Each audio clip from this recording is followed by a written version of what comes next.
The number one goal for demand gen marketers has always been focused on new business, aka generating pipeline and revenue. More and more demand gen marketers are now being asked to support NRR and GRR, though, and many of them don't know where or how to get started.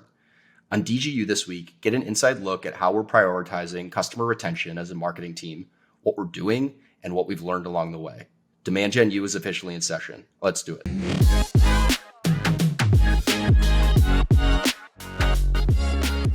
All right. Well, I didn't tell you this yet, Jason, and I think we've always talked about doing this, but I just came off of a Zoom happy hour for one of our metadata teammates who's leaving us for a better gig, but I actually have a beer inside this thing. Oh, nice. I thought actually about getting drunk before this, seeing how it went, but yeah, I skipped the happy hour.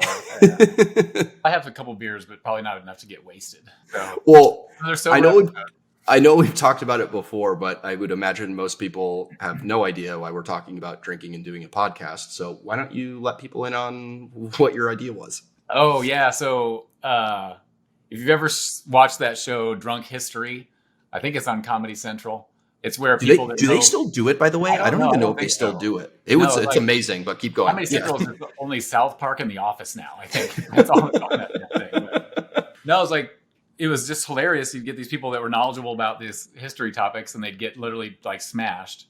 And then they'd explain it. And like the vignettes behind the scenes that they make for it are really funny and pretty hilarious. But so I was like, hey, let's try that sometime. Like, let's just get hammered.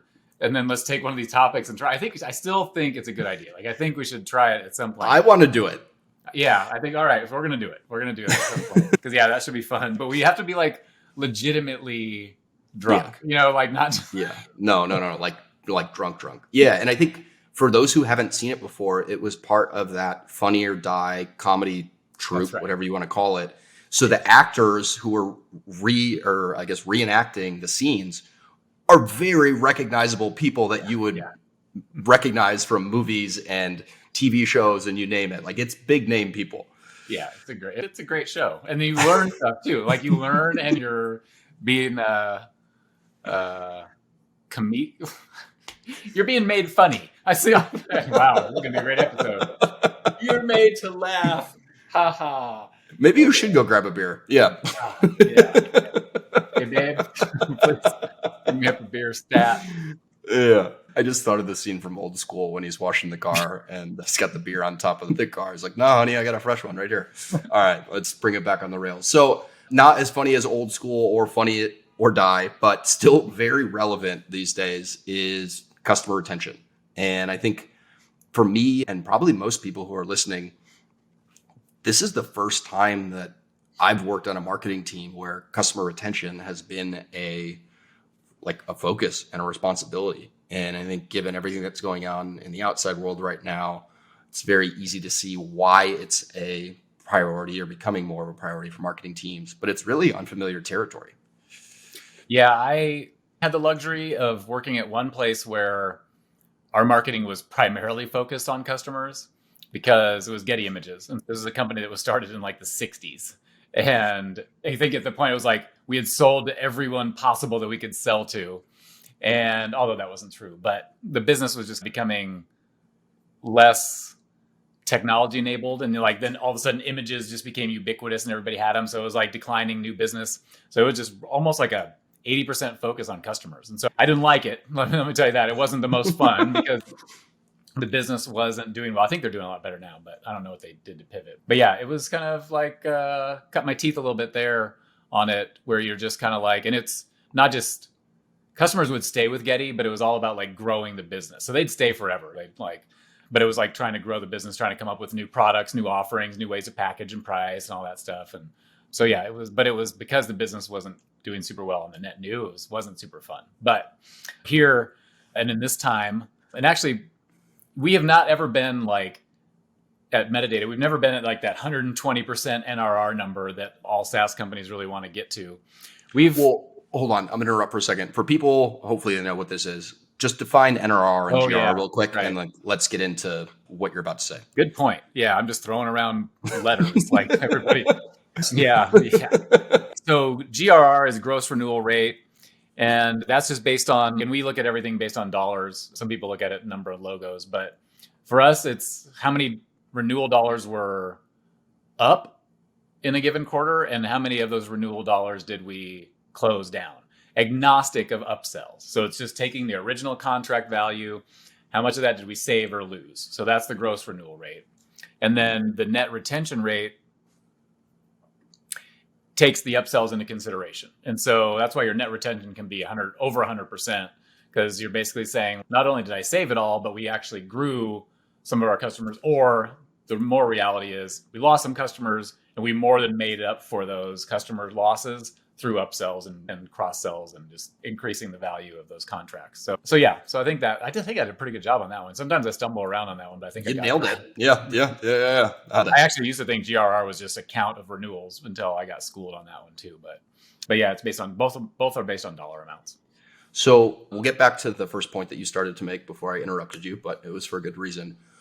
Why do some companies measure NRR and think that's what they should be focusing on and not GRR? Because I think you can game NRR and hide some things that are happening in your business. Yeah, that's a good question. I don't know if I know the direct answer. What I do know is, like, when you're going to raise money, VCs are looking at the NRR. They look at both, but I think they focus more on the NRR. Because when you have more than 100% NRR, it's less work you have to do on the new business side. And so it's just like it gets you closer to your goal, your growth goals. If you're less than 100% NRR, then you're actually having to make up for it in net new. And so it's not only, let's say you have these growth goals for net new, but now you're also taking a chunk of the churn and you're having to make up for that just to hit the total company growth number, because all these numbers go into the total company growth. If you're growing NRR, it's over 100%, all that money just goes to like those growth goals. And so, yeah, I think that's why. But yeah, no, I don't know why I feel like a teacher and I'm grading your answers, but that was a good answer too. So you got right. it. Yeah. So let's bring it back to the point that you started to make, which is people follow Jason Lemkin and read all of his SaaStr stuff. He's always talking about NRR and getting it to 120%. And then he'll talk about the snowflakes of the world that are at, I want to say they do like 160 or 170% NRR. And it's like, what world? Like, that's insane. We've never really been able to get close to that, which is like best in class B2B SaaS performance. So I'll let you take it from here. Yeah, we've scraped we've had quarters over 100%, but not close. I don't even know what our highest quarter was. But for us, it's, in a lot of companies, SaaS companies, early days, like when you're really early, you might not have product market fit. You might not exactly know. So you're selling to really anyone that'll buy. A lot of people don't have experience with the product, so they don't have peers to ask, like, am I going to be successful with this? They buy based on what they're seeing and hearing, and they're in your marketing and your selling. But it might not be the right fit. And you learn that over the first couple of years, hopefully pretty quickly. But that can be a pretty big component of churn in your early years. For us, though, we're still early, but not super early. We just happen to be tied to ad spend pretty directly. And so sometimes it's just something that happens when people get their budgets cut. It's like, oh, shoot, I've got my ad spend budget cut by 50%, 85%, whatever. And because we were and have been so tied to ad spend, it was an easy decision for people. It's like, oh, well, if I don't have this money to spend, then I don't need metadata. And so we realized that pretty early on, and we started to make some pivots and started to build some product and acquire product to help us get out of that tie to ad spend.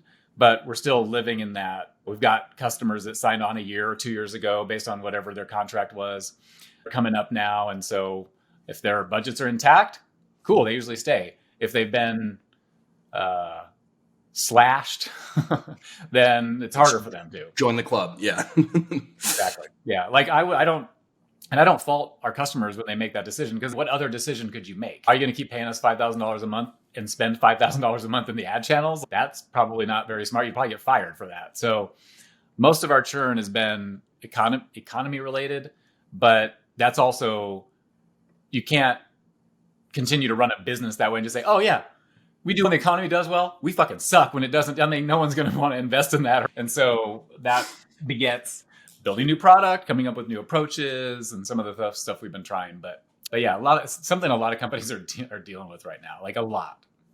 So I think everything that you said is true, but I think it's magnified a little bit with MarTech because MarTech just seems like a bloodbath with NRR and GRR always because people think that they can rip and replace tools frequently. So I think for as bad as it is in B2B tech right now, I think it's worse in B2B MarTech. Not making an excuse, just stating what I think the reality is. Yeah, and like it makes sense because there are 9,000 tools, and if there's 9,000 tools, but every person uses maybe 100 of them, there's a bunch of tools that just are not necessary, and so they get bought when times are good because you have extra money and you want to try it, you want to see if maybe it's going to actually help you in some areas. But then when things get tight, you just go back to the must-haves and you start getting rid of all these like nice-to-haves, or that might have saved me a little time, or I can do that myself, or then that starts to come back in, or we're just not going to do this at all anymore, and that's another pretty big one. So to start getting into the lesson about this, so I'm curious how you'll answer this prompt, but I wanted to figure out when did this light bulb start to go on for the company and really for the marketing team that we needed to focus more on NRR and GRR. So for me, I thought of the weekly revenue meeting that we have with marketing, sales, CS, and a few other teams. And for a while, CS would give an update as here's the projection, here's where we're at right now, here's how we're pacing. And that was really the extent of what I heard about NRR and GRR. And at some point last year, it started to change in that it was being talked about much more frequently and definitely coming out of Gil's mouth and the leadership team's mouth. So like, I guess what was happening behind the scenes that turned the light bulb moment on for us? Yeah, it was basically that we had goals to just continuously progress those numbers until they got to 120%.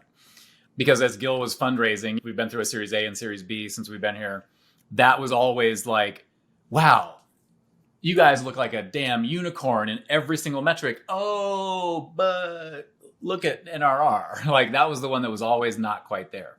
And that was like the only blemish on our like VC scorecard, really. Everything else was like super solid. Our growth rate on net new, customer just like G2 reviews, all these other things. It's just everything was looking really good.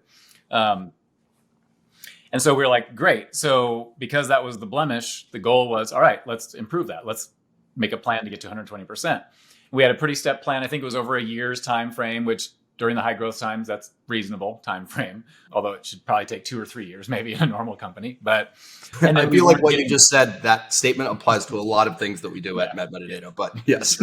But then we weren't hitting those goals. And there was a lot of focus on it, but our focus was more in the last mile. It was like, oh, here's all the customers up for renewal this quarter. Let's go figure it out. If you're doing it at the quarter when they're renewing, you're 3 quarters too late. And so that was our first go at it. It was like, okay, because that's where you focus. When you realize you have a problem, let's focus where we think we can make some. And so that's where we focused, that last mile. And that helps a little bit. But then we started to do these, we would do these just crazy things, not super crazy, but we would.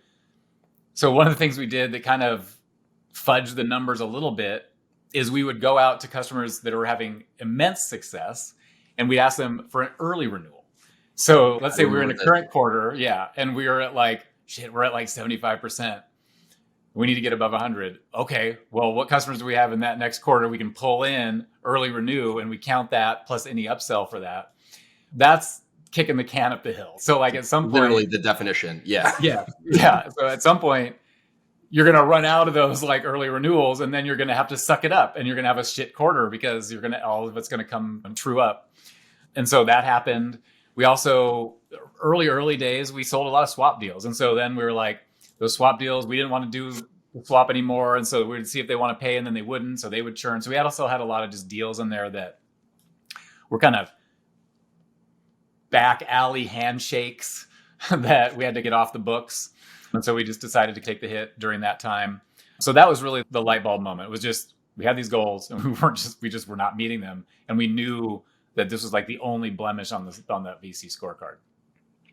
So it feels like, and I don't know if there's a right or wrong answer for this, but it feels like maybe this time last year, maybe early summer last year, that it then became the moment of, hey, we really got to do something about this. We can't keep doing what we're doing.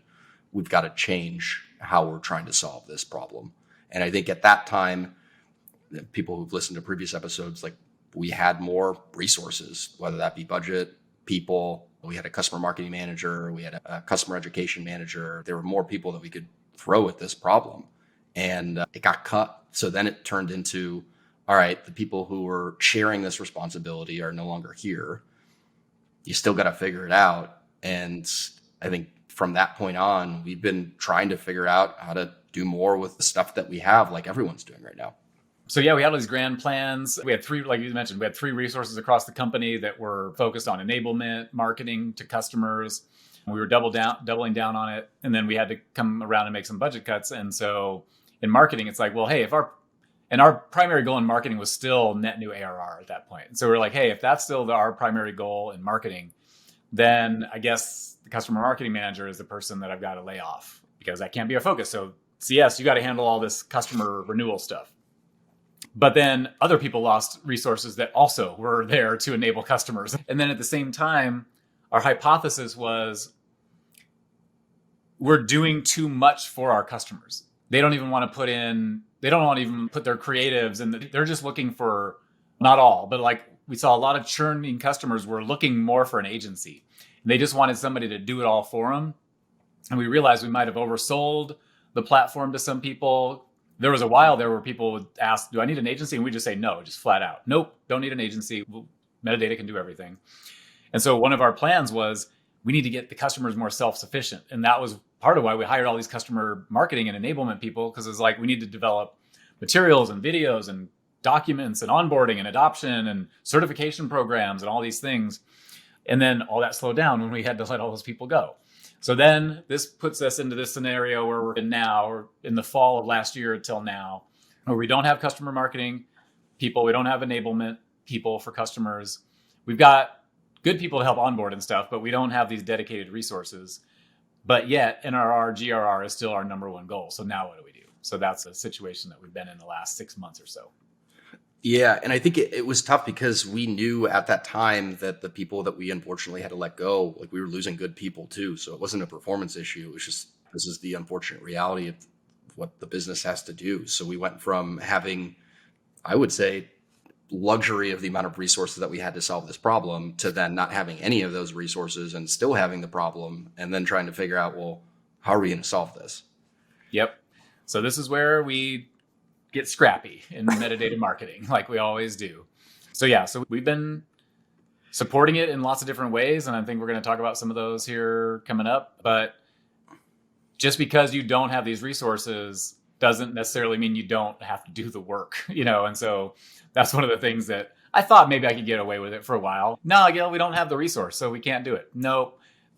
If it's the number one company goal, then every team should be figuring out how to support that in some way. And so we've gone through different routes, but we're now coming into, as we're building our plan for the next couple of quarters, how more specifically how we're going to support it. So this is related. It's off script, but let's talk about that a little bit more before we get into what we're doing as a marketing team. So to summarize really quickly, we have a new SVP of customer success. I forget how long Alan's been here, but it feels like it's been at least 5 months, 4 months. I was getting like close to 6 months. And we've got this approved marketing plan that we all put together. You reviewed it with Gil, went back and forth on it. And really, NRR and GRR activities were not in that plan. They weren't a goal. So we thought that, hey, because this is what the CEO says and signed off on, we don't have to worry about it. Well, Alan was asking for more things, and this is where I'll kick it over to you and your initial response. And I may have told you to do this, so I'll take some blame for this too. It's just, hey, this is what's in the plan. What you're asking for is not in the plan, therefore we can't do it. And that wasn't the right answer. Yeah, no, we don't really have a culture of no here at Metadata, which I don't mind, but it would actually be nice to be able to say no sometimes. But this was a little short-sighted on my end too. But it was just under the general guise of we've got to protect our team's time in some way. So we have to be able to say no to some things. This seemed like the cleanest one since we didn't have resources. But then once it becomes the company's number one goal, then there's just no excuses. You've got to do something to support NR. But even as like recent as several weeks ago, I was trying to get like us to I was like, the only thing we're going to do is we're going to support content that actually has an impact for customers, but also for net new, because then we can use it in both areas. But I got walked back off of that too, but pretty easily. Only easily though when I can trade off some net new things so that we can focus on GRR, not just add it to the plate. And so those are the conversations I've been having recently. It's like, okay, what are we going to let go of or not do as hardcore or not go after as hard so that we can actually put some real focus on GRR and supporting the renewals. And it was honestly, never a matter lot of not wanting to do the work. It was just, hey, the plate's already full. Something's got to give here. Yeah. Yeah. And honestly, and I want to do it right, which means we got to start in the beginning of the customer lifecycle with us. And, enough of this, like, let's fix it at the end when they're already upset, or maybe they're not upset and maybe we lucked out, but let's fix it from the very beginning all the way through the first year or two or whatever their contract is. And so that's where I want, and of course we'll help with like objection handling and things like that as necessary, like we are with some of the content, but primarily I want to see what can we do from the beginning so that we're setting in that relationship right, and what can we do from a marketing perspective to carry through that relationship and just help build it for that first year so that the renewal comes easier. So perfect segue. I've got a few of these that are seed topics that we can talk about, but let's talk through some of the things that we've started to prioritize and work on to help support NRR and GRR. Yeah.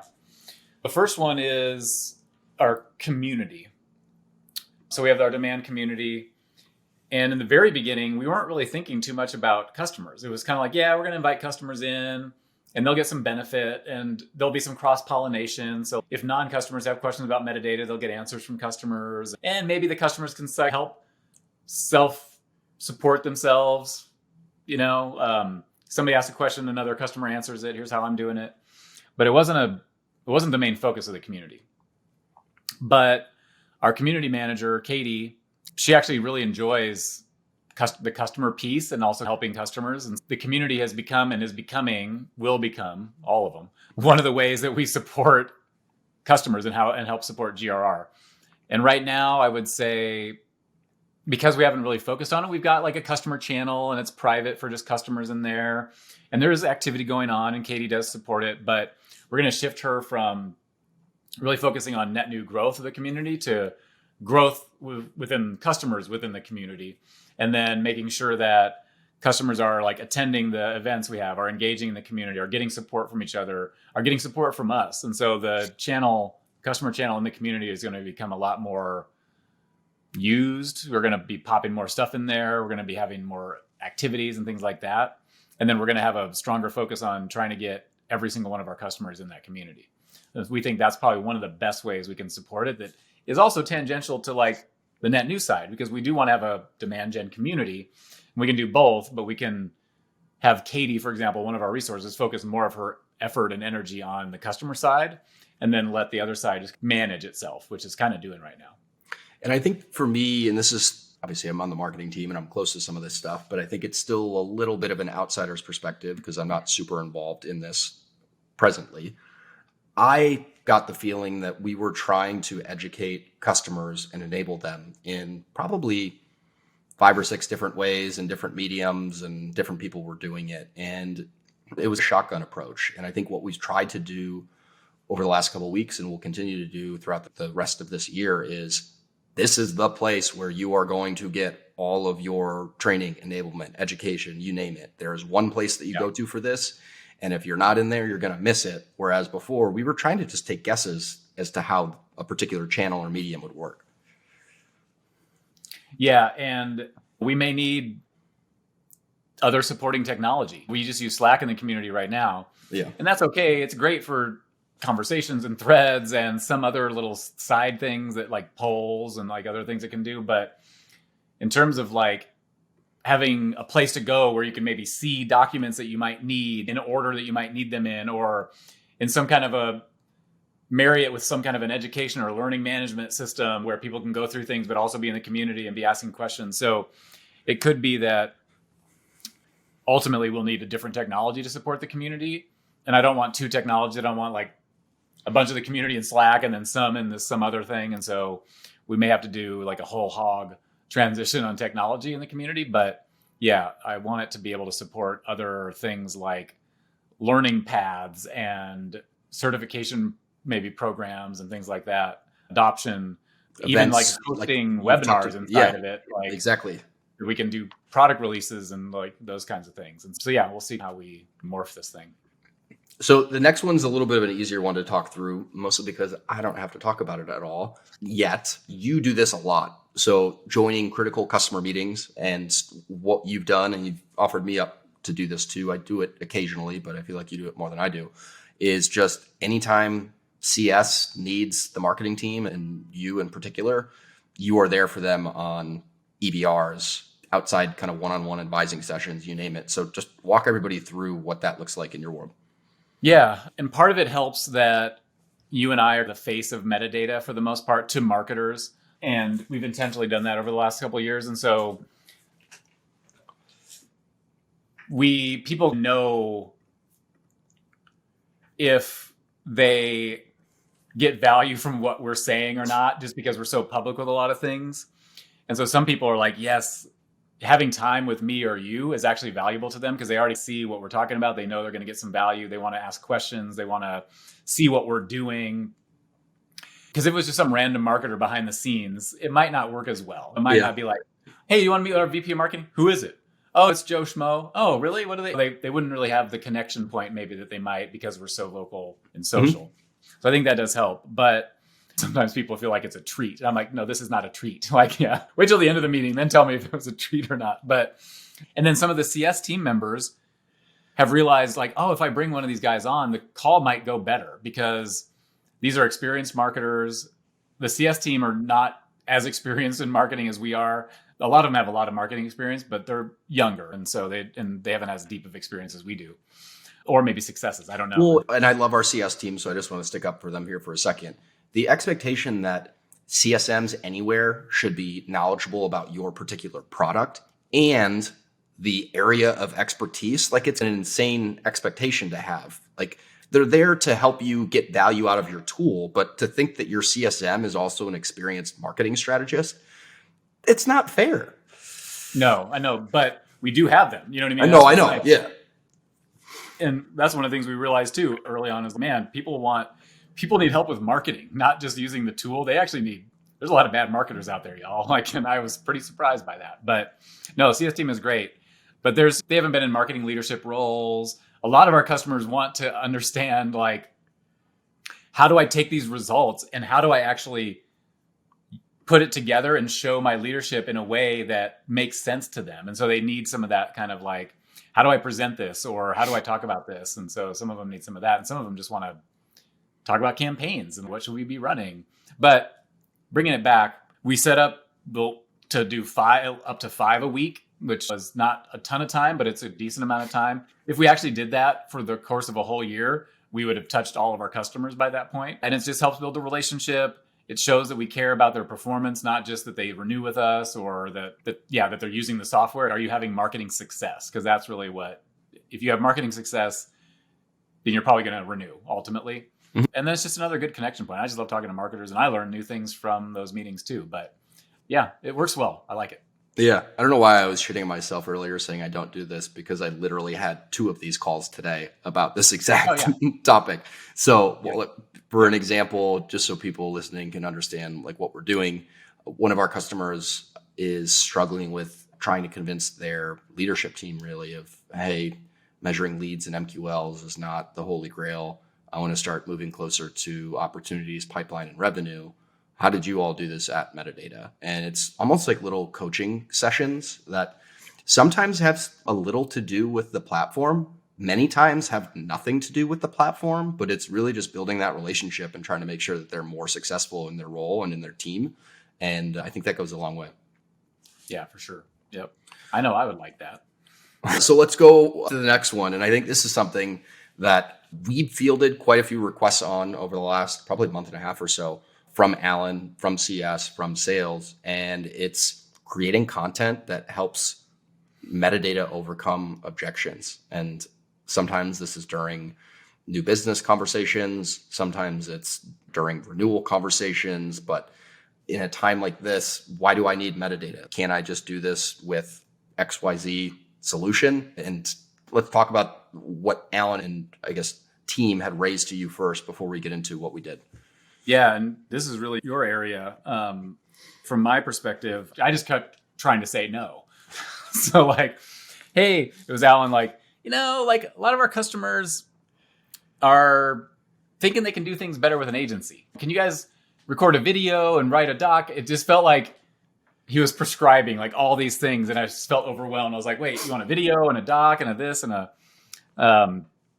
and so I'd say, well, let me see what Mark's doing, or let's see what we can do. But then one day I couldn't make a leadership meeting. I was wondering if you were going to bring this up. This story is hilarious. Yeah. So keep going. So one day I was on vacation and I couldn't make one of our leadership meetings. And I had actually forgot that Gil asked me, hey, whenever you can't make it, can you have Mark attend or someone else on your team, which would be you? And I said yes. And so it's like 10 minutes before the meeting starts. I was working on something. Yeah. Yep. And I declined the meeting because I forgot to decline the meeting too. I get an immediate text from Gil. Did you just decline the meeting, the leadership meeting? I'm like, yep, I forgot to decline it. I'm on vacation.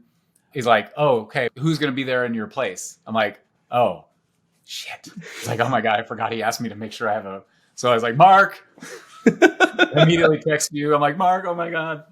We got 5 minutes to make a leadership meeting. Can you please attend for me? And you're like, what are we talking about? Should I be prepared with anything? I'm like, I don't know. I don't think so. I'm trying to ski right now. It was horrible. I felt so bad too. I was like, because I had fucked you over on something else the week before on accident.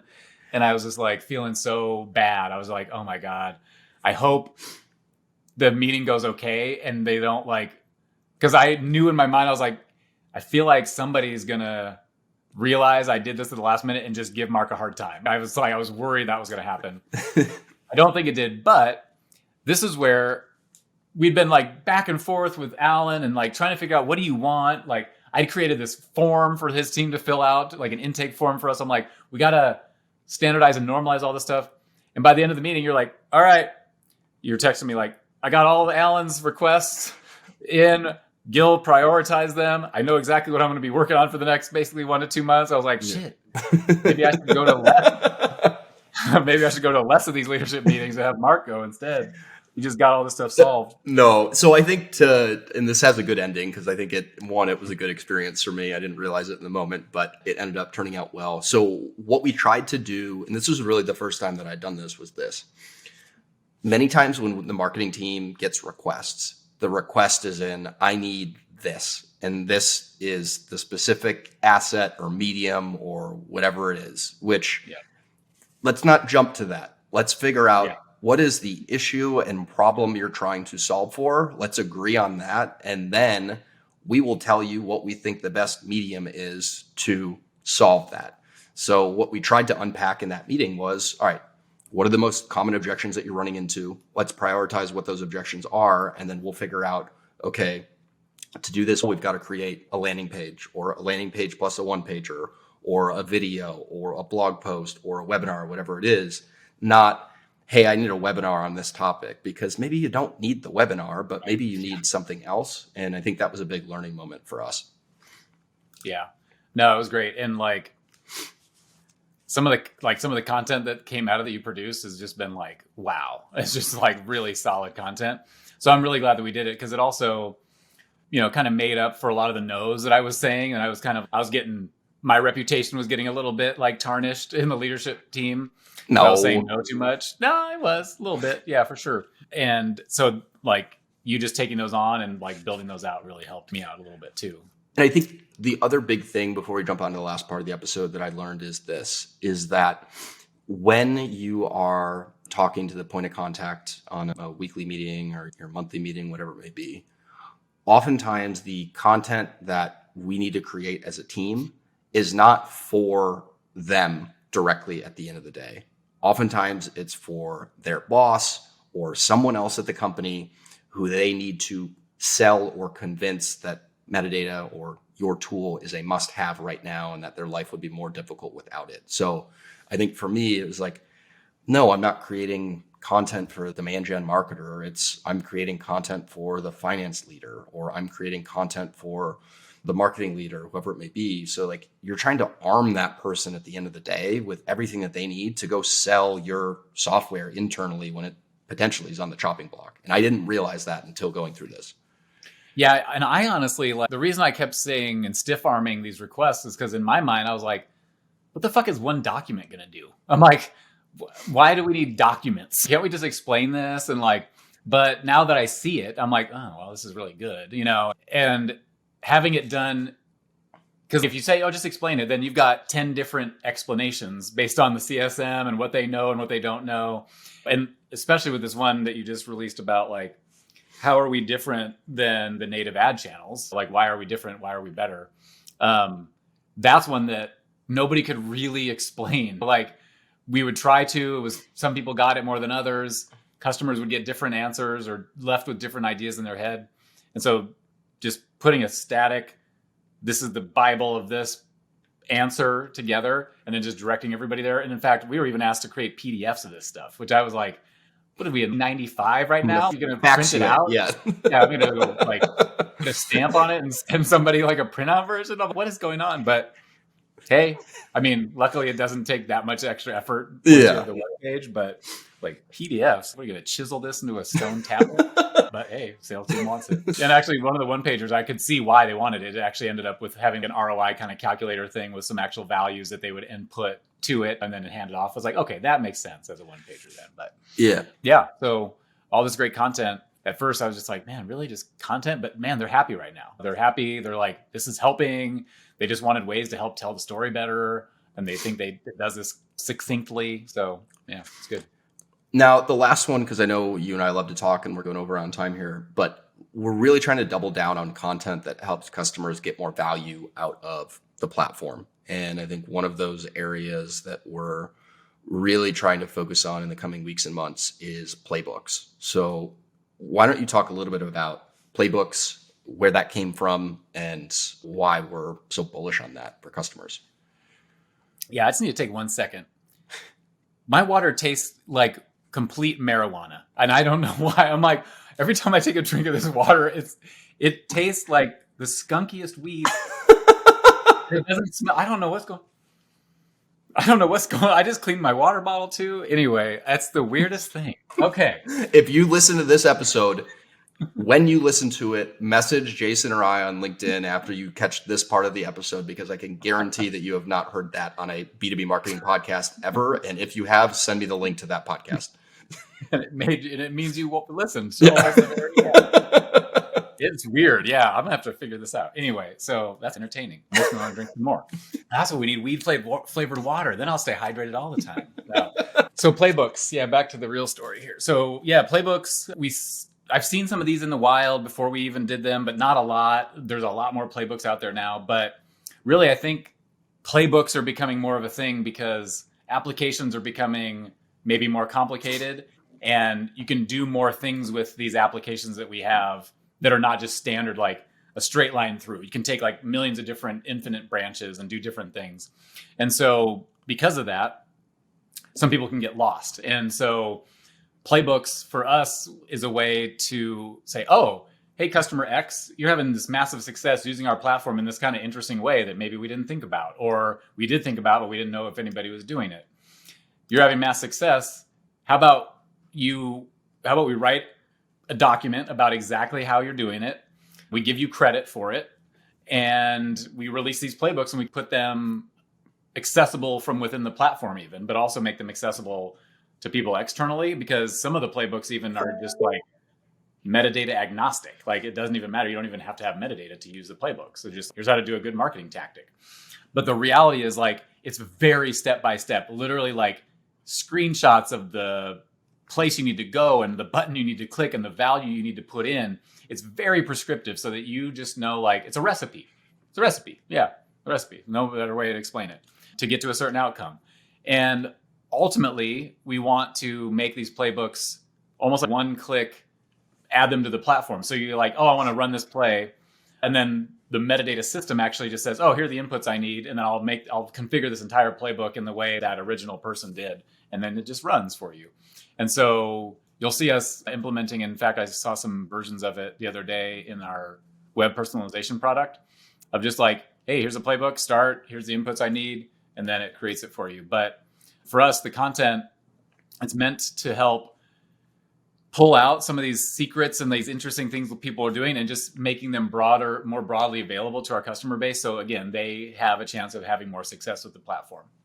And then also at the same time, we get to promote our customers at the same time. Oh, this is customer X that wrote this. And so they get some credit too. Yeah. And to tie it like all together with the community and everything that we're doing, we're having the playbook owners and who came up with the playbook do a masterclass in the community. So we're putting our customers front and center.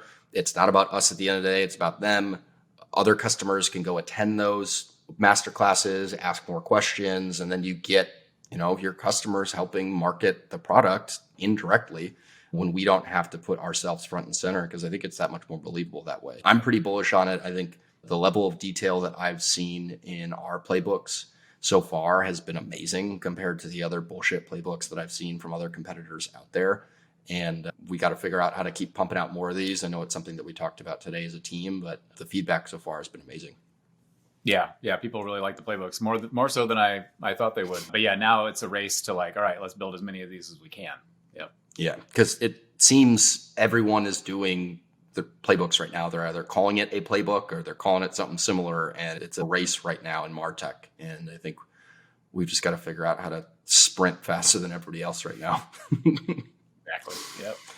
Well, awesome. We are a little over on time, but I think it is worth it considering we might now have a Weed Water sponsorship for DGU coming in the next couple of weeks. If not, let's start that company and see how it takes off. But thanks everybody that made it this far. We'll see you at the next episode for DGU. Thanks for listening, everyone.